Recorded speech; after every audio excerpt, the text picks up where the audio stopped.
So ito na yung interior ng interior ng bahay. Ang ganda, di ba? Wow, pinaganda talaga ng owner yung interior. Oh. Naka-flatted panel na yan. Ito yung TV console niya. Kung may 2.3M kayo, mapapasaan nyo yung bahay nyo. So, negotiable pa naman yun. Message na lang po ako sa last price. Sa Barangay Sinunok, Zamboanga City, may available tayo ngayon dito na bahay. Malapit to siya sa sa Katilingban, unahan konti. Yung alam mo yung sa Sinunok Bridge, yung malaking yung sa rancho, paloob dito. Ito yung location niya. So ito yung neighborhood dito. Oh.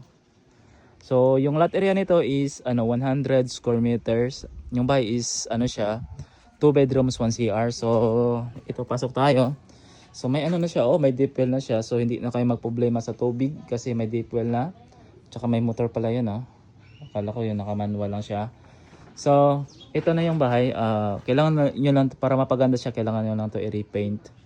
So malawak yung loob. Pasok tayo. Tsaka yung may kuryente na din to siya.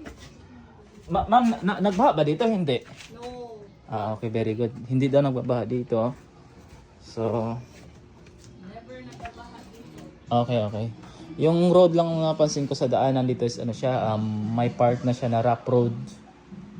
Just may simento din, parang half cement yung isa. Yung daanan lang ng motor. So, ito na yung interior ng interior ng bahay. Ang ganda, di ba? Wow, pinaganda talaga ng owner yung interior.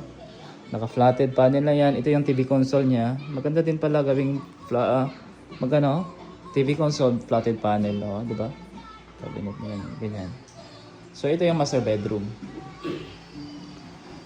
Yan, maluwag talaga yung master bedroom. Yan, malaki. Yan. Pwede ba mapasok yung isang room? Hindi. Wag na lang. Okay, wag na lang boss. Okay na. Hindi ko na pasokin. So, okay lang. Ito yung isang room. Hindi natin pasokin kasi may natutulog. So, may Pwede itong gawin counter bar. pwede gawin counter bar to dito. So may space pa dito for counter bar daw. So, ang gaganda ng mga lights ginagamit ni ma'am dito. Pang yung mga modern talaga. So, ito na yung sa kitchen. Actually, itong bahay nakasagad to ha. Ito, to siya, naka-firewall na to siya. Sagad na to. Ito yung pinaka-boundary niya. Kasi 100 lang yung lupa. So, sinagad na nila. So, ito yung loob niya. Yan. Ito na yung CR. Yan. So, ang price nito is nasa 2.3 million pesos. So, kung may 2.3M kayo, mapapasaan nyo yung bahay nyo. So, negotiable pa naman yun. Message na lang po ako sa last price. So, yan lang. Ganda ng nila. Yan, ito ganda talaga dito yung nila. Sa living area nila. Di ba? So, message nyo po ako kung gusto nyo po i-viewing to in out. So, kung buyer po kayo, no? Tsaka may ipapabenta,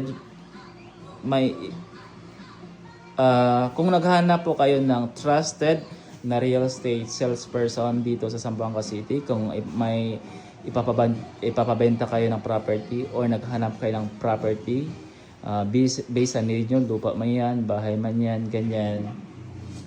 Marami po ako na na-upload na video. Baka po may nagustuhan kayo dyan. Based sa pangangailangan nyo po, message nyo lang po ako para matulungan ko po kayo. Thank you for watching. Ito yung road palabas sa bahay, dito sa bahay. So na to siya, bale, pala to siya, parang subdivided lot. Pero qualified na yung owner dito, tsaka on process na din yung titulo nito. Ito yung mga neighborhood dito. Tag 100 square meter yung cut nila.